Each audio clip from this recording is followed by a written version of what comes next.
Hey, what is up, everybody? This is Stevie Breach coming to you here today.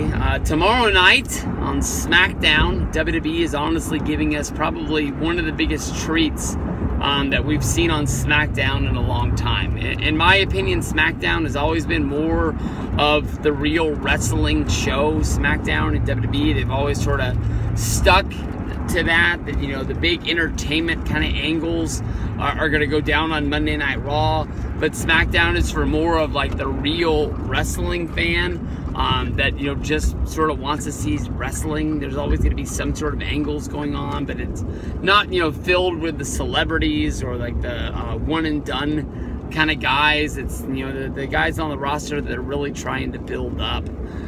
But tomorrow they are letting Kurt Angle on his retirement tour go over and visit SmackDown, somewhere that he was a two-time GM of the brand, as well as a champion that carried the brand, I think as a member of SmackDown. Kurt Angle and Brock Lesnar main evented WrestleMania 19.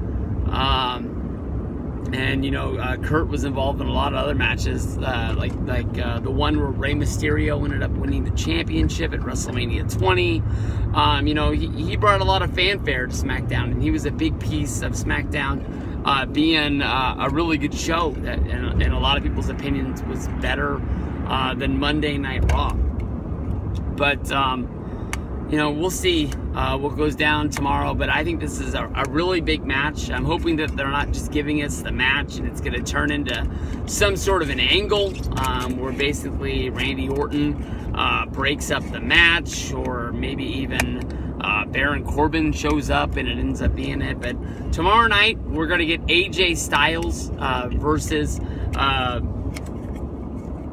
Kurt Angle on the retirement tour. Really good match. If you go back and look at the video I made hyping up that Kurt Angle was going to be deciding who his last match at WrestleMania was going to be against, AJ Styles was one of the names that I threw out there basing on their rivalry that they had in TNA, where they both were sort of the number one, number two guys. I know that, you know, sometimes you can sort of peek that the Christian versus Kurt Angle feud is what helped break AJ Styles out of his shell when they turned him into Prince AJ and did all that. But all I know is that since getting out of TNA and doing his stint over in New Japan as the leader of the Bullet Club and becoming the IWGP champion and being the leader of New Japan, when he jumped over to WWE,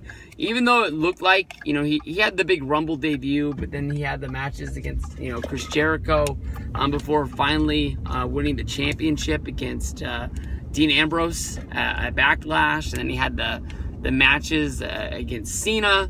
I think they had 3 of them. But, you know, AJ has really taken off, and he's really showed no signs of letting up. I think that, honestly, this should be a really good match, unless, I guess you can say, WrestleMania gets in the way. If SmackDown just gives us a treat, I think we're in for a good one. So make sure you're sitting down and watching SmackDown on USA, because we're going with Angle versus Styles tomorrow.